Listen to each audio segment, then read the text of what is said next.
قطعت منكم يا بناتي في قعدة عصر، لكن رجعت لكم الليلة بموضوع الجهة.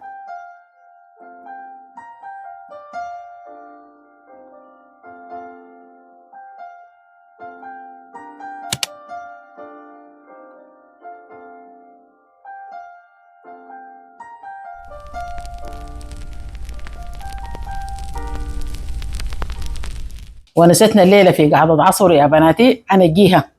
الموضوع ده مهم شديد، دايرة أتكلم فيه معاكم. هسا الزمن ده البنات ديل بقى ما مجيهات، بقينا نحن الكبار ديل اللي بنحب الجهة. نحن صح العيال كبروا ورسالتنا انتهت، بقينا عندنا وقتنا الكثير اللي بنتميز فيه. لكن انتوا برضو يا بناتي رغم مشغولياتكم مع العيال وشغلكم لازم تدي وقت لنفسك ترتبي فيه جهتك. على الأقل تفرغي لك ساعة في اليوم عشان خاطر روحك دي. أنا عارفة ضغط الشغل والدوام يوم طويل، لكن برضو لازم تدي نفسك فرصة على الأقل ساعة في اليوم تجيه فيها نفسك. ما تقولي العيال شغل البيت، انتي لو ما مجيهة ولا منظمة نفسك لا راجلك بيرتليكي ولا أولادك اللي انتي تعبانة عشانهم في البيت ديل ما بيحبوكي. نكلمك كده عديل، الناس دي بتحب المرأة المجيهة، المرأة النظيفة واللي بيسحلوا وريحتها حلوة ومرتبة في رقبتها. تاني حاجة يعني ما تنظمي نفسك وكمان تخلي البيت يضرب يقلب. يعني انت منظمة مجيهة في نفسك وبيتك ما مرتب، الحاجة دي ما صح. لازم توازني بين البيت وبين جهة نفسك. وانت كان قمتي يا بنتي على جهتك مين انت صغيرة مواظبة على الحاجة دي، لا من تبقي كبيرة كده قدر الناس مع مزوبة ديل بتكوني مجيهة وبتكوني نايرة.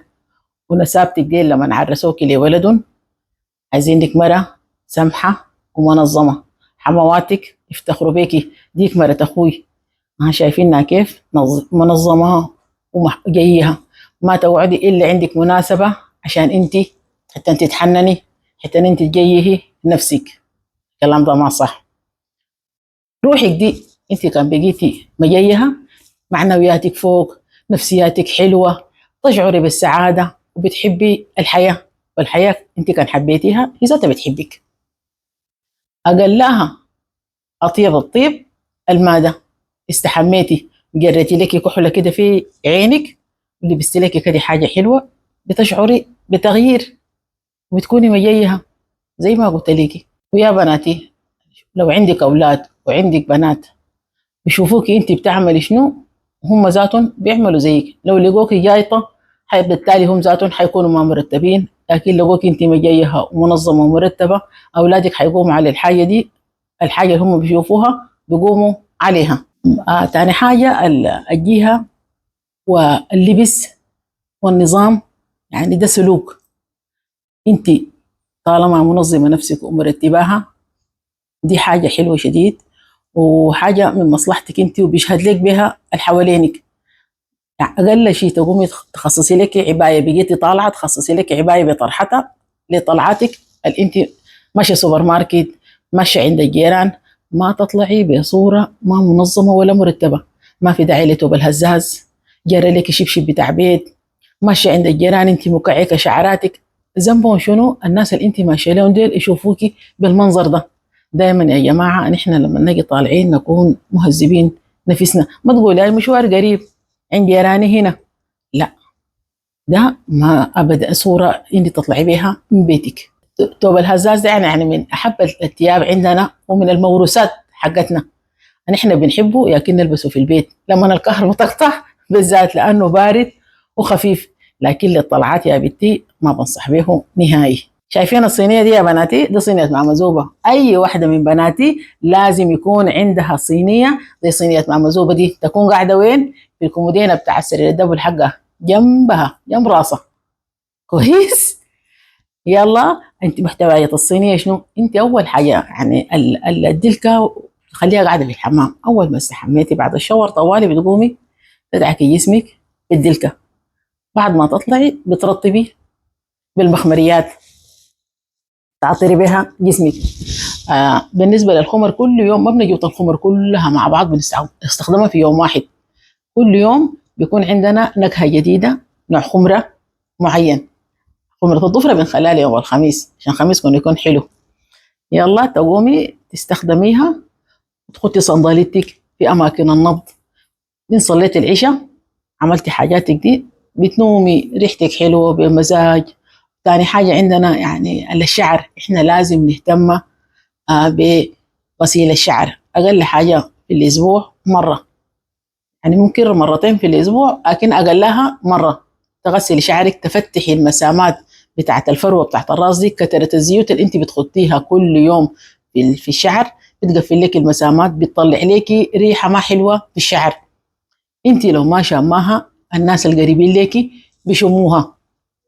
كويس. في المخمريات بعد ما تغسلي شعرك بالمسا، في مخمريات جامدة، في مخمريات سائلة بتعمليها في الشعر عشان الزول راقي جنبك ده ذاته يشم ليه ريحة حاجة حلوة.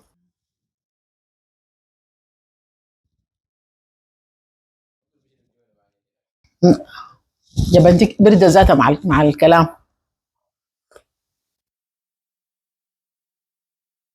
فعايزاكم يا بناتي مجيهات ونايرات وسمحات. ليه روحكم دي قبل اي زول تاني. الزول لما يكون مجيه وسمح ليه رقبته دي قبل للناس التانيين. عشان كده لازم تهتمي بنفسك، بنظافتك الشخصية، بترتيب آه، بيتك ونفسك وجيشتك وأولادك.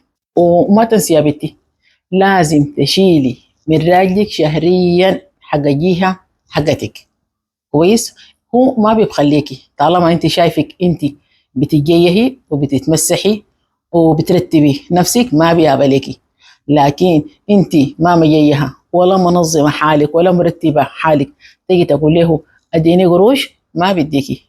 وبعدين اختاري الوقت اللي بتطلبي فوق القروش اول الشهر مع المرتب عشان شنو يديكي. وطالما اداكي وانت مرتبه حالك بتجيبي حاجاتك اللي انت دايراها كلها، تكوني منظمه ومجيهه. اطلبوا وانتم مجيهات وممسحات ومميزات بيدوكم، والله الرجال ديل ما بيابوا لكم. وانتم يا اولادي ادوهم هم الحاجات دي بيجيبوها لمنه، بيعملوها لمنه، ما لكم انتم ذاتكم يا اولادي، الجهه دي لكم انتم. سميناها ضريبه الجمال. العلاق والبشتنه ما حبابه وكان طلبتي ما بدوكي. لكن لما تكوني مجيهه ومميزه او تجي تطلبي في الوقت اللي انت شفتيه مناسب مع ظروف زوجك قدر اللي بديك لها زوجك دي ما بسيطة. حاجة الشهر ده بتتم عليها حاجة الشهر الجاي، بيجيب لك حاجة اداكي بالاسبوع حاجة الاسبوع الجاي زيديها، بتجيب لك حاجة المرة دي اشتري الحاجة الفلانية، المرة الجاية جيبي الحاجة الثانية. كده اما يجي شهر بتكوني لقيتي نفسك جبتي كل حاجاتك اللي انت محتاجة ليها. والاثر ده بيظهر في نفسك وبتبين حوالينك. بتشوفيه هو لما ذاته بيعلق لك بيقول لك والله الحاجه ظهرت فيك، الحاجه عملت كده.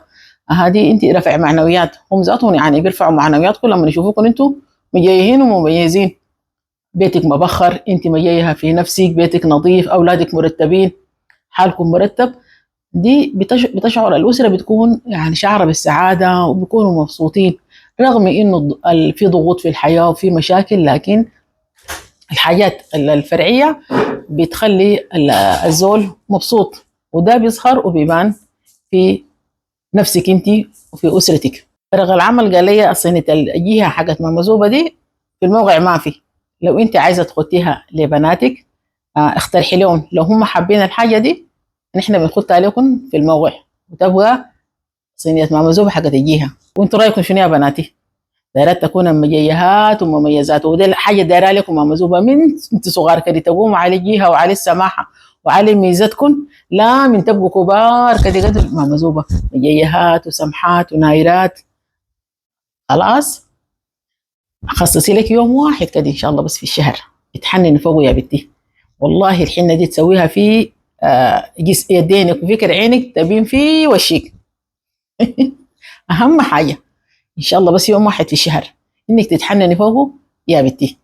ما تخلي الحنه الا يكون عندكم مناسبه حتى انت تتجيهي وتلبسي سمح وتبقي مارقه. لا لا يا بنتي، ليه بيتك لنفسك لراجلك تجيهي وتسمحي وتمسحي وتعطري. دي كانت خاتمة الجيهة، ومع السلامة. منتظرين تعليقاتكم وردود فعلكم للكلام اللي قالته ماما زوبة. مع السلامة.